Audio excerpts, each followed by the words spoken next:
여러분 안녕하세요. 왕초보를 위한 컴퓨터 바이러스 제대로 알기 강좌 시간입니다. 강의를 맡은 강사 윤영혜이고요.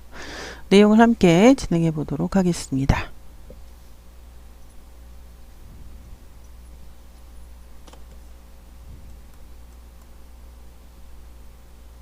이번 시간은 바이러스 제대로 알기 강좌의 첫 번째 시간이고요.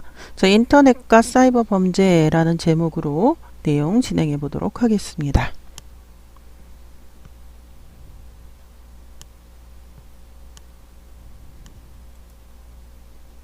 이번 시간에 배우실 목차입니다. 첫 번째, 인터넷과 사이버 공간의 특징 살펴보도록 하겠고요. 두 번째, 해커와 해킹에 대해서 살펴보도록 하겠습니다.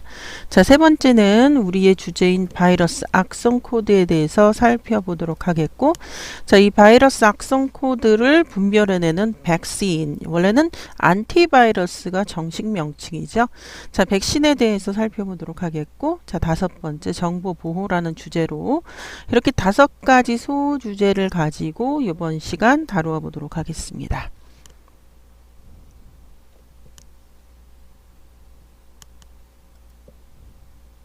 첫 번째, 인터넷과 사이버 공간의 특징입니다.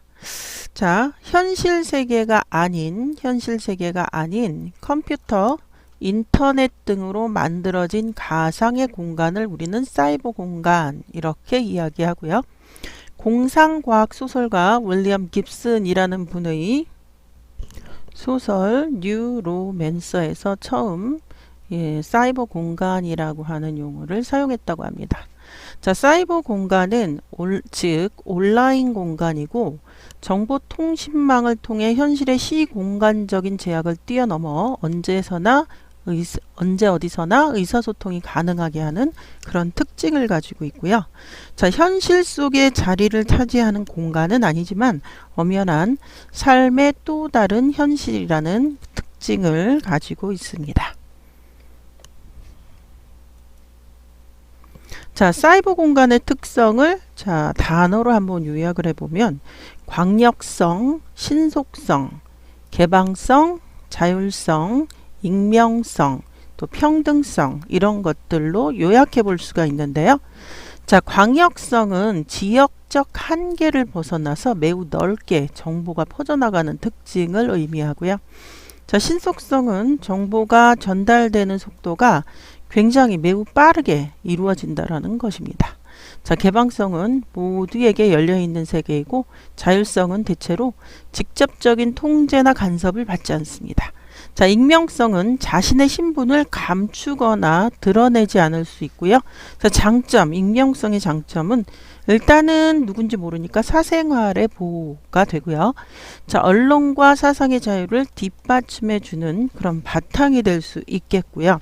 단점은 악성 댓글을 비롯한 여러 가지 폐해를 우리가 겪을 수 있겠고요. 평등성이란 나이, 성별, 신분, 지위, 남녀노소 이런 것 등에 차별받지 않고 소통을 할 수 있는 공간이 바로 사이버 공간이라고 할 수가 있겠습니다.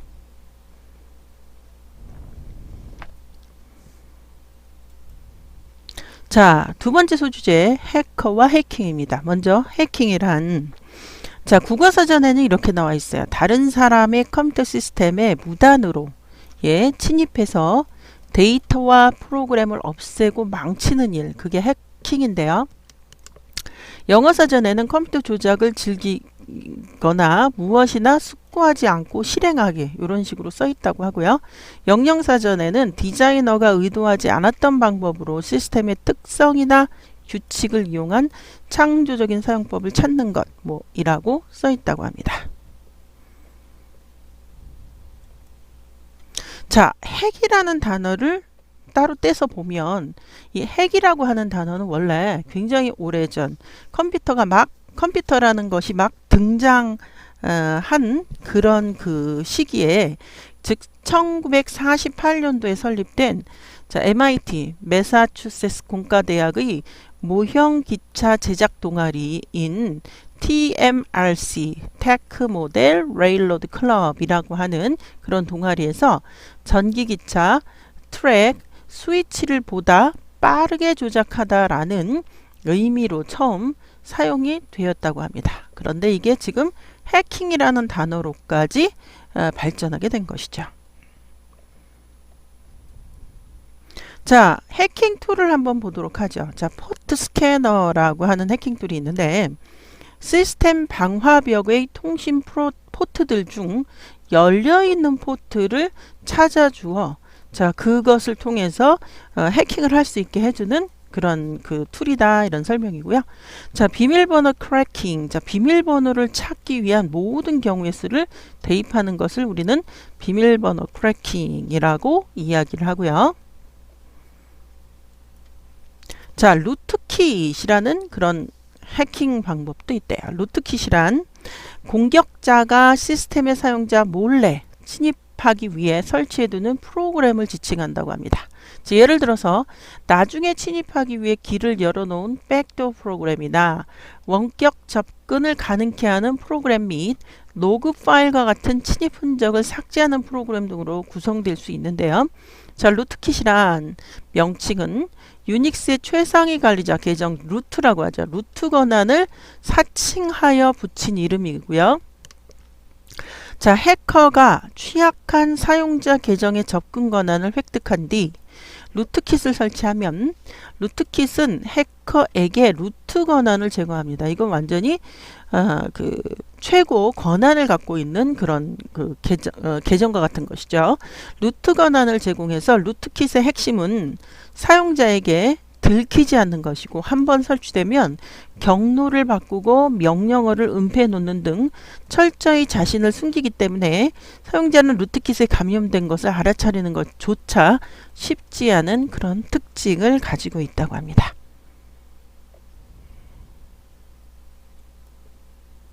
자, 키로커라는 그 기술도 있는데요. 자, 컴퓨터가 받아들이는 입력 정보의 기록, 그 중에서도 주로 키보드를 통한 입력의 기록을 제작하는 장치를 말한다고 합니다.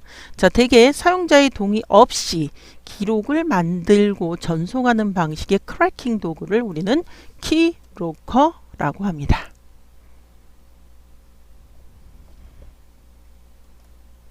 자, 스푸핑이라고 하는 해킹 기법도 있는데요. 스푸프라고 하는 단어는 속이다, 사기치다 이런 뜻이래요.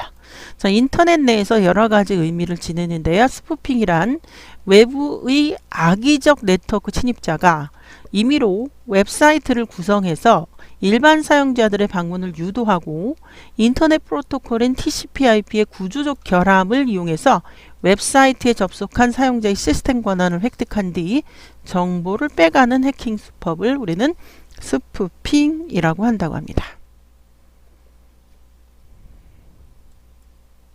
자, 이번에는 스니핑이에요. 사전적인 의미는 스니프이란 뜻은 스니핑이란 뜻은 코를 킁킁거리다, 냄새를 맡다 라는 뜻이 원뜻이라고 합니다.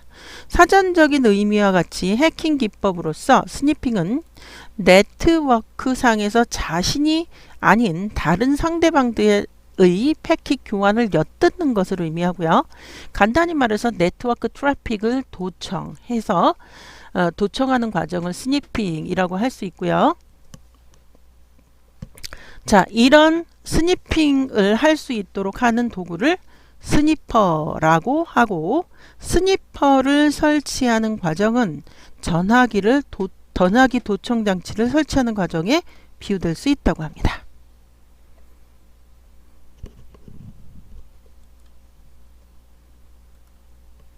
자, 이번에는 블루투스와 관련된 해킹 기법에 대해서 살펴보도록 하겠습니다. 자, 블루제킹이라고 하는 용어가 있는데요. 블루투스를 이용해서 스팸처럼 명함을 익명으로 퍼뜨리는 것입니다. 자, 블루제킹 휴대폰에 메시지가 뜨면서 근처에 있는 다른 블루투스가 장착된 휴대폰에 메일처럼 퍼뜨리는 휴대폰 바이러스이고요. 다행히도 메시지 사용료는 발생하지 않는 특징을 갖고 있고요. 자, 이번에는 블루 스나핑이라고 하는 방법입니다. 자, 모바일 기기 블루투스 취약점을 이용해서 자, 장비에 임의의 파일에 접근해서 변형하고 복사하는 해서 공격하는 기법입니다. 자, 공격자는 원래 다른 객체와 명함을 교환하기 위해 개발된 OBEX Push Profile OPP를 사용한다라고 하고요. 자, 대부분 이 서비스는 인증이 필요하지 않다고 합니다. 자, 침투 흔적이 남지 않는 특징을 갖고 있고요. 자, 블루 스나핑 공격은 OBEX get request로 자, 주소로 또는 달력 파일과 같이 잘 알려진 파일 이름으로 보내진다고 합니다. 자, 만약 해당 디바이스 펌웨어에 버그가 있다면 공격자는 피해 디바이스의 모든 파일에 접근할 수 있는 그런 무서운 기법이라고 합니다. 자, 이번에는 블루머깅입니다. 자, 블루투스 장비 간의 취약한 연결 관리를 악용한 공격이고요. 공격 장치와 공격 대상 장치를 연결하여 공격 대상 장치의 임의의 동작, 원격 조종을 실행하는 공격입니다. 자, 가능한 임의의 동작들은 전화를 걸거나 불특정 번호로 SMS를 보내거나 상대방 전화의 SMS를 읽어버린다거나 주소록을 읽거나 쓰고 전화 전송을 설정하는 아주 이런 특이한 방법들을 우리는 블루머깅이라고 하고요.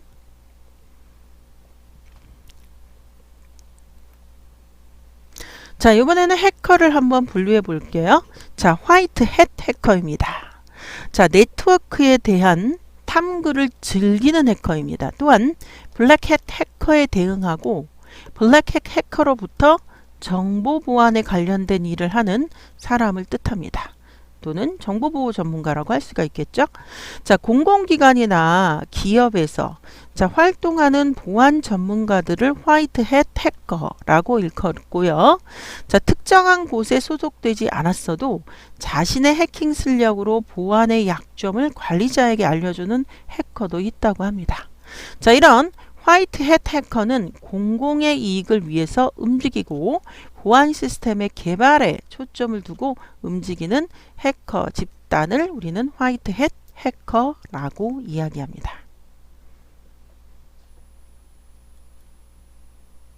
자, 이번에는 블랙햇 해커예요. 자, 정보나 기밀을 악의적인 목적을 가지고 유출하거나 유포하는 사람을 우리는 블랙햇 해커, 즉 나쁜 사람이죠. 자, 불법 침입을 하고 있는 관련 시스템을 파괴함으로써 피해를 입히는 해커로 타인의 시스템에 침입한 블랙햇 해커는 바이러스나 악성 코드들을 심어서 사이트를 다운시키기도 하고요. 여기서 더 나아가 데이터를 빼내거나 프로그램을 조작하고 시스템을 파괴, 변조하는 등의 범죄 행위를 하는 사람을 우리는 또 크래커라고 이야기한다고 합니다. 자, 블랙햇 해커이고요. 자, 이번엔 그레이햇 해커입니다. 자, 화이트와 블랙을 섞으면 회색이 되죠. 예, 그래서 그레이라는 단어가 나오게 된 것이고요. 이 그레이햇 해커는 화이트햇 해커와 블랙햇 해커의 중간 정도 되는 해커인데요. 자, 그레이햇 해커는 기본적으로 보안 시스템을 개발하기 위한 목적을 가진다는 점에서 화이트햇 해커와 동일합니다. 그런데 그 목적을 위해 타인의 시스템을 불법으로 침입하는 것이 블랙햇 해커의 방법과 같아서 그레이햇 해커라는 이름으로 불리게 되었습니다.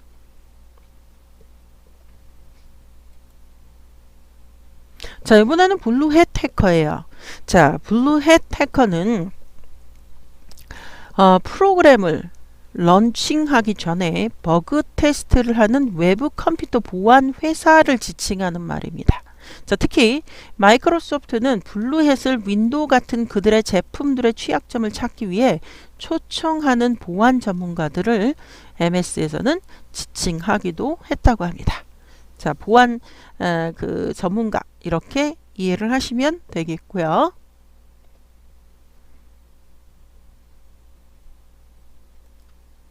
자, 이번에는 세계적인 해커 그룹 한번 볼까요? 자, 첫 번째 Anonymous입니다. 자, 우리나라 말로 여기 Anonymous라고 이렇게 번역을 해놨는데요. 영어로 Anonymous는 이것은 가상의 사회운동 단체입니다. 자, Anonymous라는 요 명칭은요, 일부 누리꾼들이 사첸이라고 하는 웹사이트의 사용자의 기본 이름인 익명인 것을 집단을 가리키는 말로 사용하면서 쓰이기 시작했는데요. 자, 이런 경향에서 2003년부터 정부, 종교, 기업 관련 웹사이트를 공격한 해커들이 Anonymous라는 집단의 구성원으로 지칭하자 Anonymous라는 명칭이 저명성을 갖기 시작했습니다. 자, Anonymous에 소속되어 있는 대한민국 해역 중에 중학생으로 추정되는 사람도 있다고 하는데요. 자, Anonymous는 사이버 검열과 감시 반대 운동을 비롯한 사이버 시민 불복종 운동을 목적으로 합니다. 즉, 인터넷 행동주의의 한 방편인 핵티비즘을 활동 목적의 근간으로 하는 가상단체고요. 자, 이 사람들은 항상 이러한 그 이미지와 이러한 이미지로 자기네들이 Anonymous다 라고 이렇게 그 이야기를 하고 있고요. 자, 이번에는 두 번째 룰즈색입니다. 자, 룰즈색은 자, 앞에서 Anonymous의 그 이미지를 봤듯이 이러한 이미지, 예, 이렇게 모자와 예, 와인을 들고 있는 이런 이미지가 룰즈색이고요. 자, 이것은 세계적으로 유명한 해커 그룹 중에 하나죠.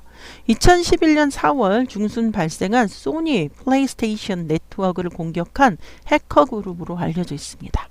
자, 룰즈색은 공식 트위터 계정을 통해서 소니 해킹 사건의 전부를 룰즈색이 주도한 것이 아니지만 소니 픽처스, 소니 BGM 등 5월과 6월에 있었던 해킹 사건은 룰즈색이 감행한 해킹이었다고 직접 자신들이 했다고 밝힌 바 있습니다. 즉, 미 연방수사국 FBI랑 미 중앙정보국 CIA를 공격하기도 했다고 합니다. 대담하죠. 자, 2011년 6월 19일 일본의 게임 업체 세가가 해킹당하는 일이 발생을 하는데요. 룰즈색은 이번에는 세가를 해킹한 범인을 잡는 것을 돕겠다고 자신이 아니라고 이야기했다고 합니다.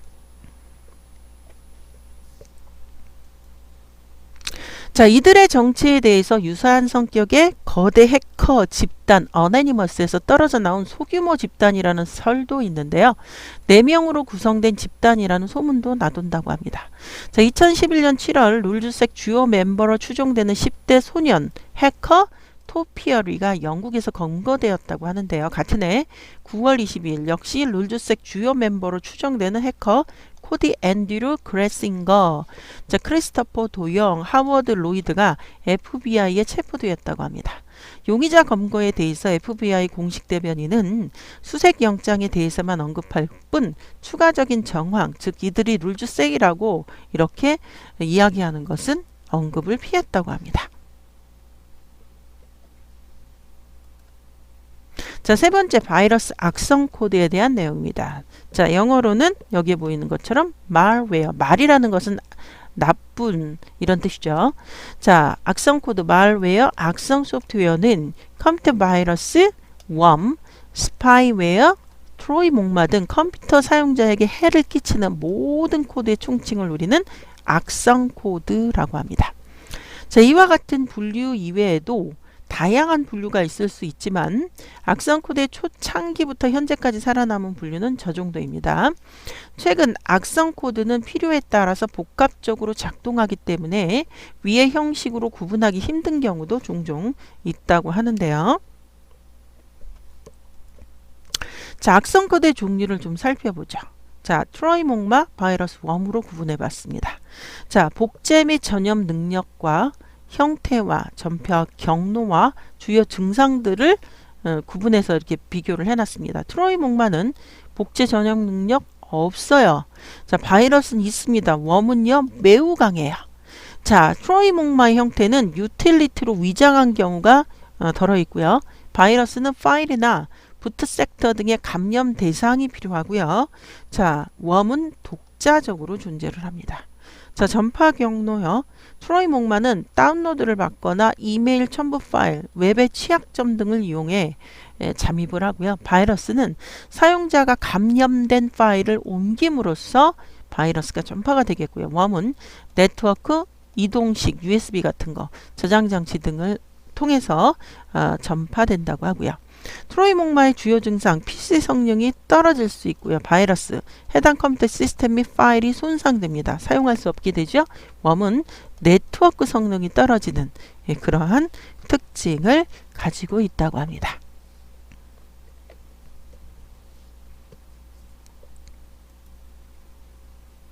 자, 바이러스를 구분해 보죠. 감염 대상에 따라 부트 바이러스, 파일 바이러스, 부트 파일 바이러스로 구분할 수 있는데요.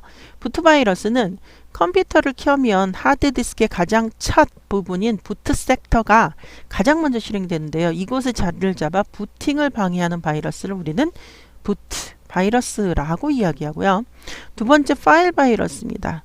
자, 파일 바이러스란 프로그램 파일에 감염되는 바이러스이고요. 일반적으로 바이러스는 이것을 의미합니다. 특정 파일이나 프로그램이 실행되지 않고 느려지는 증상을 가지고 있고요. 자, 부트 파일 바이러스는 부트 섹터와 파일에 모두 감염되는 바이러스를 우리는 부트 파일 바이러스라고 이야기합니다.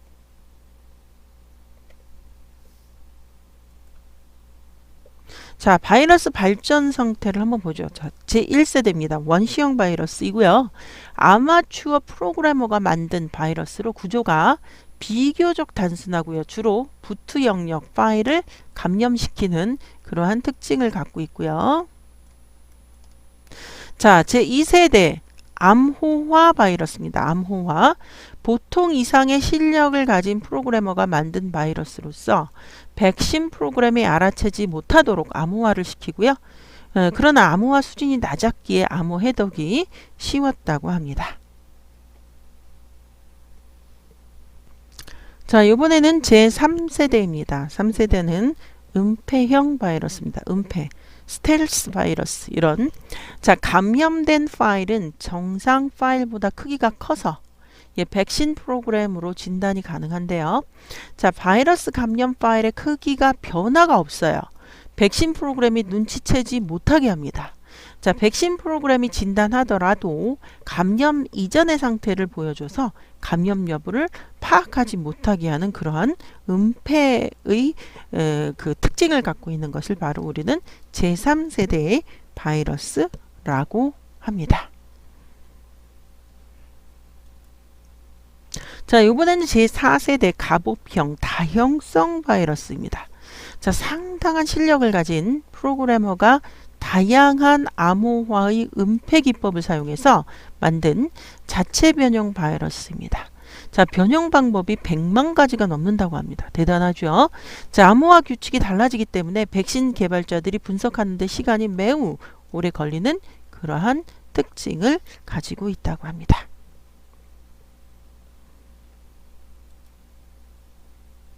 자, 이번에는 제5세대 매크로 바이러스입니다.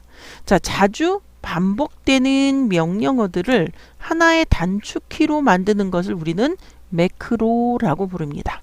주로 MS 오피스에서 매크로를 이용을 하는데요. 이와 같이 매크로 명령을 사용하는 프로그램의 데이터에 접근해서 새로운 문서나 이미지 등의 파일을 감염시키는 그러한 특징을 가지고 있다고 합니다. 자, 5세대 매크로 바이러스에 대한 설명이고요. 자, 이번에는 네 번째 소주제 백신입니다. 자, 백신이란 우리나라에서만 백신이라고 부릅니다. 정식 명칭은 뭐라고요? 예, 안티바이러스입니다. 안티라는 것은 우리 안티펜 그러잖아요. 반대라는 뜻이죠. 반대. 그러니까 바이러스의 반대. 예, 이런 뜻이고요.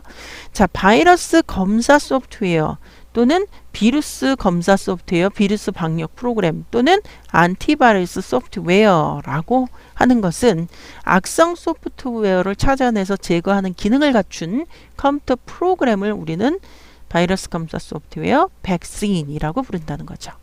자, 우리나라에서는 이를 지칭하는 데 백신 프로그램이라는 이름의 말이 일상 용어처럼 돼 있는데요. 그것은 우리가 다른 장에서 설명한 V3를 만드신 그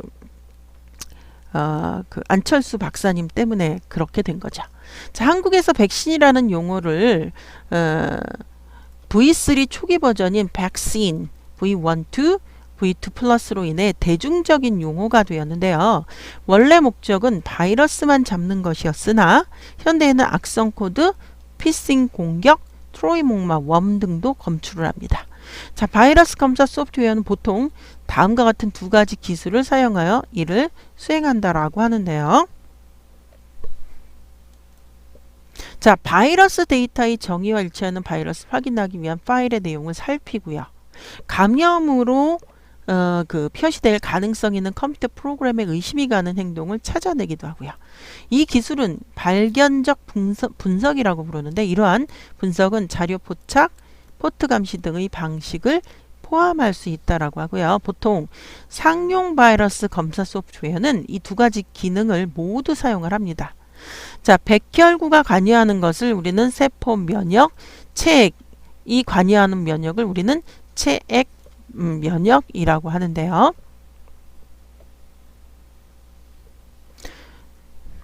자, 이런 것처럼 컴퓨터 바이러스도 이 두 가지 기능을 가지고 있다, 이런 설명을 우리가 할 수 있겠고요.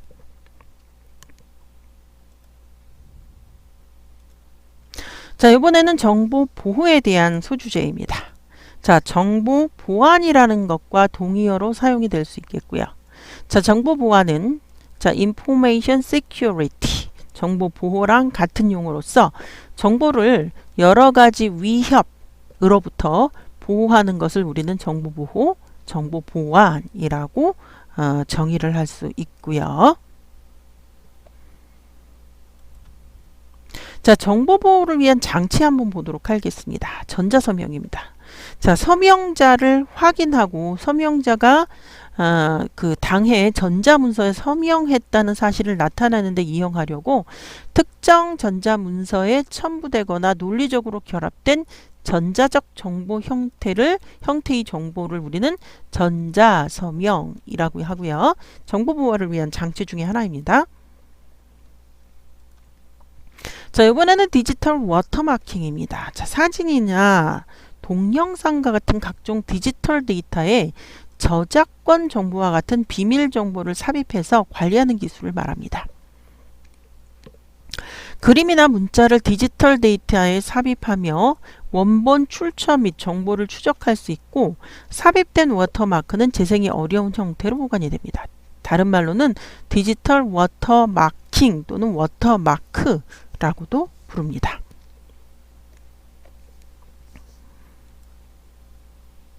자, 이번엔 디지털 객체 식별자입니다. 디지털 오브젝트 아이덴티파이어 DOI입니다. 자, ISO가 표준화한 것으로 고유하게 오브젝트를 식별하는 데 사용하는 영구 식별자 또는 핸들입니다. 인터넷 주소가 바뀌어도 사용자가 그 문서의 새 주소로 찾아갈 수 있도록 웹파일이나 인터넷 문서에 영구적으로 부여된 식별자고요. 국제표준 도서번호 ISBN과 원리가 같은 그러한 특징이 있다고 합니다.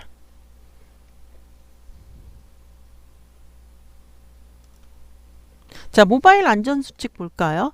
자, 여러분들은 의심스러운 앱은 다운받지 않도록 합니다. 자, 신뢰성이 떨어지는 사이트에는 접속을 아예 하지 마시고요. 의심스러운 메시지 열어보지 말고 삭제하십니다. 자, 비밀번호 설정하고 자주 바꾸시고요. 부가적인 기능은 사용할 때만 켜놓습니다. 자, 백신을 설치하시고 반드시 자주 검사하고 업데이트를 자주 하셔야 되겠습니다. 자, 스마트폰 프로그램이나 구조를 자기 마음대로 변경하지 않는 것도 모바일 안전수칙의 하나라고 보시면 되겠습니다.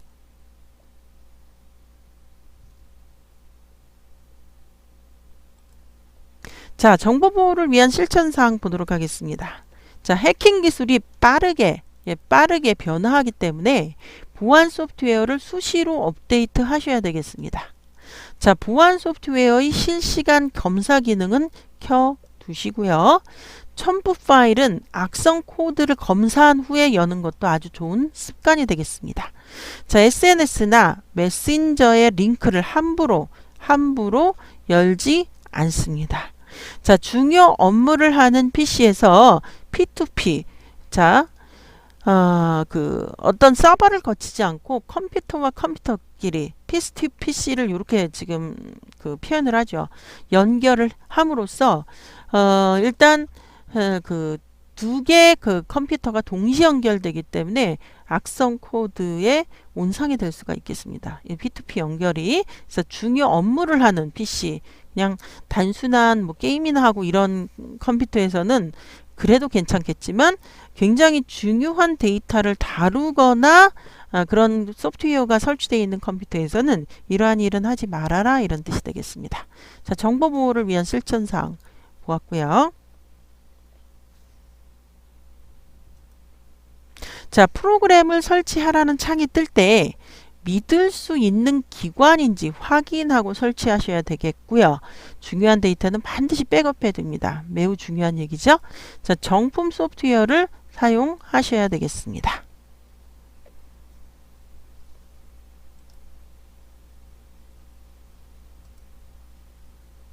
자, 이번 시간은 여기까지입니다. 수고하셨고요. 다음 시간에 다시 만나도록 하겠습니다. 여러분들 수고하셨습니다.